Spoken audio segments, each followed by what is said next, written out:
Nous estimons que la dette s'analyse d'abord de par ses origines. Les origines de la dette remontent aux origines du colonialisme. Ceux qui nous ont prêté de l'argent, ce sont ceux-là qui nous ont colonisés. Ce sont les mêmes qui géraient nos États et nos économies. Ce sont les colonisateurs qui endettaient l'Afrique auprès des bailleurs de fonds, leurs frères et cousins. Nous étions étrangers à cette dette. Nous ne pouvons donc pas la payer. La dette, c'est encore le néocolonialisme où les colonisateurs se sont transformés en assistants techniques. En fait, nous devrions dire qu'ils se sont transformés en assassins techniques. Et ce sont eux qui nous ont proposé des sources de financement, des bailleurs de fonds internes que l'on emploie chaque jour, comme s'il y avait des hommes dont le bâillement suffisait à créer le développement chez les autres. Ces bailleurs de fonds nous ont été conseillés, recommandés. On nous a présenté des montages financiers alléchants, des dossiers. Nous nous sommes endettés pour 50 ans, 60 ans, même plus. C'est-à-dire que l'on nous a amenés à compromettre nos peuples pendant 50 ans et plus. Mais la dette, c'est sa forme actuelle. Contrôlée, dominée par l'impérialisme. Une reconquête savamment organisée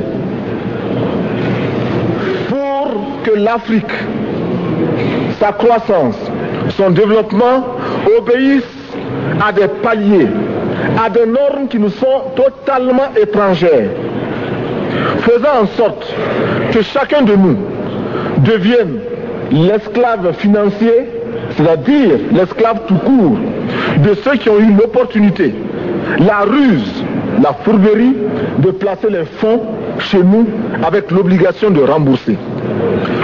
On nous dit de rembourser la dette. Ce n'est pas une question morale. Ce n'est point une question de ce prétendu honneur que de rembourser ou de ne pas rembourser. Monsieur le Président, nous avons écouté et applaudi le Premier ministre de Norvège lorsqu'elle est intervenue ici même. Elle a dit, elle qui est européenne, que toute la dette ne peut pas être remboursée. La dette ne peut pas être remboursée. La dette ne peut pas être remboursée parce que, d'abord, si nous ne payons pas, nos bailleurs de fonds ne mourront pas. Soyons-en sûrs. Par contre, si nous payons, c'est nous qui allons mourir. Soyons-en sûrs également. Ceux qui nous ont amenés, ceux qui nous ont conduits à l'endettement, ont joué comme dans un casino.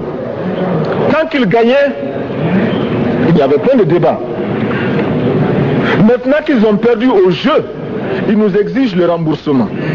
Et l'on parle de crise. Non, Monsieur le Président, ils ont joué, ils ont perdu, c'est la règle du jeu. La vie continue.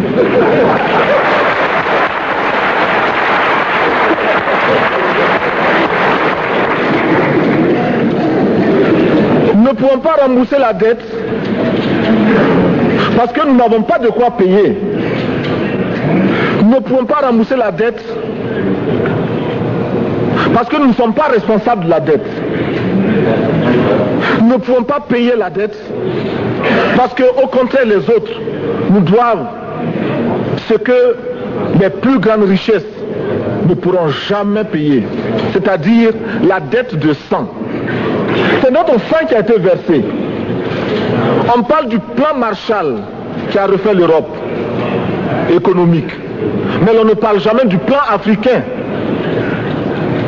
qui a permis à l'Europe de faire face aux hordes hitlériennes lorsque leur économie était menacée, leur stabilité était menacée. Qui a sauvé l'Europe? C'est l'Afrique. On en parle très peu. On en parle si peu que nous ne pouvons pas, nous, être complices de ce silence ingrat. Si les autres ne peuvent pas chanter nos louanges, nous avons au moins le devoir de dire que nos pères furent courageux et que nos anciens combattants ont sauvé l'Europe et finalement ont permis au monde de se débarrasser du nazisme. La dette, c'est aussi la conséquence des affrontements. Et lorsque l'on nous parle aujourd'hui de crise économique, l'on oublie de nous dire que la crise n'est pas venue de façon subite. La crise existe de tout temps. Et elle ira en s'aggravant chaque fois que les masses populaires seront de plus en plus conscientes de leurs droits face aux exploiteurs. Il y a crise aujourd'hui parce que les masses refusent que les richesses soient concentrées entre les mains de quelques individus.